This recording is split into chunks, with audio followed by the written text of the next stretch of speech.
நாகர்கோவிலில் உள்ள ஸ்காட் கிறிஸ்தவ கல்லூரியில் காங்கிரஸ் கட்சியின் தலைவர் ராகுல் காந்தி பங்கேற்கும் பொதுக்கூட்டம் இன்று பிற்பகல் நடைபெறுகிறது. இதற்கான ஏற்பாடுகள் தீவிரமாக நடைபெற்று வருகின்றன. இது குறித்தான கூடுதல் விவரங்களை நம்முடைய செய்தியாளர் சிவமணியிடம் கேட்கலாம். சிவமணி, தற்போது என்னென்ன பாதுகாப்பு ஏற்பாடுகள் எல்லாம் செய்ய இருக்கு? இன்னைக்கு ராகுல் காந்தி பங்கேற்கக்கூடிய நிகழ்ச்சி நிரல் என்ன? யாரெல்லாம் இதில் கலந்துக்கிறாங்க? நிச்சயமாக மதச்சார்பற்ற முற்போக்கு கூட்டணி அதனுடைய தேர்தல் பிரச்சார பொதுக்கூட்டம், அனைத்து கட்சி தலைவர்களும் பங்கேற்கக்கூடிய பிரச்சார பொதுக்கூட்டம் நாகர்கோவில் இருக்கக்கூடிய ஸ்காட் கல்லூரி வளாகத்தில் நடைபெற இருக்கு. இந்த கூட்டத்தில் காங்கிரஸ் கட்சியினுடைய அகில இந்திய தலைவர் ராகுல் காந்தி, திமுக திராவிட முன்னேற்ற கழகத்தினுடைய தலைவர் ஸ்டாலின் உள்ளிட்ட தலைவர்கள், அந்த கட்சி அதில் கூட்டணியில் இருக்கக்கூடிய அனைத்து தலைவர்களும் பங்கேற்க இருப்பதாக கூறப்படுகிறது. இந்த கூட்டம் இன்று மாலை 3:30 மணி அளவில் நடக்கும்னு எதிர்பார்க்கப்படுகிறது. அதற்கான இறுதிக்கட்ட பணிகள், அதாவது இன்னும் அந்த ஸ்டேஜ் அமைக்கக்கூடிய, மேடை அமைக்கக்கூடிய பணிகள்லாம் முழுமையாக நிறைவடையாத நிலையில் அதை இறுதிக்கட்ட பணிகள் நடைபெற்று இருக்கு. அதோடு மட்டுமல்லாமல் அதை ஒரு 25,000 இருக்கைகள் அமைக்கப்பட்டிருக்கு. அதை வரக்கூடிய அனைத்து கட்சியினர் வரக்கூடிய அந்த கட்சியினர் அமர்வதற்காக 25,000 இருக்கைகள் அமைக்கப்பட்டிருக்கு.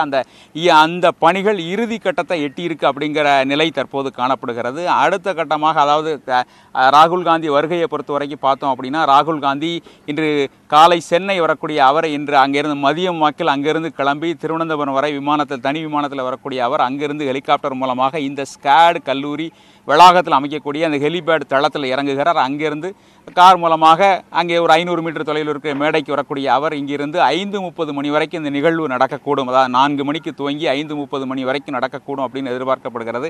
இந்த கூட்டத்தில் கலந்து கொள்வதற்காக தமிழகத்தினுடைய திராவிட முன்னேற்ற கழகத்தினுடைய தலைவர் ஸ்டாலின் காலை 10:30 மணிக்கு அங்கே சென்னையிலிருந்து தனி விமானம் மூலம் திருவனந்தபுரம் அங்கிருந்து வருவதாக முதலில் கூறப்பட்ட நிலையில் தற்போது ராகுல் காந்தியோடே ராகுல் காந்தி உடனே இங்கே வருவார், நாகர்கோவில் பகுதிக்கு வருவார் அப்படிங்கிற எதிர்பார்ப்பு தற்போதைய தகவலின் அடிப்படையில் அவர் ராகுல் காந்தி உடனேயே இங்கே வருவார் அப்படிங்கிற தகவலும் கிடைக்கப்பட்டிருக்கு. அனைத்து கட்சி தலைவர்களும் ஒரே மேடையில் பிரச்சாரம், அதாவது தமிழகத்தில் பாராளுமன்ற தேர்தல் அடுத்த மாதம் 18ஆம் தேதி நடைபெறக்கூடிய நிலையில் இவங்க கூட்டணி அமைத்த பிறகு நடக்கக்கூடிய முதல் பொதுக்கூட்டம் அப்படிங்கிறதுனால மிகப்பெரிய எதிர்பார்ப்பை ஏற்படுத்தியிருக்கு. ஏராளமான தொண்டர்கள் வருவார்கள் அப்படிங்கிற நிலையும் காணப்படுகிறது.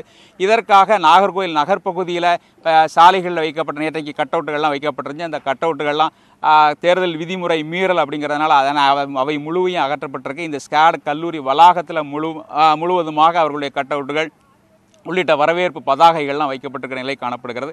இதற்காக திருநெல்வேலி சரக டிஐஜி கபில்குமார் சாராட்கர் தலைமையிலான 1700 போலீசார் பாதுகாப்பு பணியில் ஈடுபட்டுருக்காங்க. அந்த கல்லூரி வளாகம் முழுவதுமாக காவல்துறை முழு கட்டுப்பாட்டில் கொண்டு வரப்பட்டிருக்கு. 1700 போலீசார் மெட்டல் டிடெக்டர் உள்ளிட்ட சோதனை கருவிகள் அமைக்கப்பட்டு அந்த சோதனை கருவிகளில் சோதனை செய்த பிறகு அனைத்து தரப்பினரும் இங்கே உள்ள அனுமதிக்கக்கூடிய நிலை காணப்படுகிறது. தேவா, திமுக கூட்டணி கட்சியினுடைய பிரச்சார கூட்டத்தை காங்கிரஸ் கட்சியின் தலைவர் ராகுல் காந்தி இன்று தொடங்கி வைக்கிறார். இது தொடர்பான பல்வேறு விவரங்களை கொடுத்தீங்க சிவமணி. உங்களுடைய விரிவான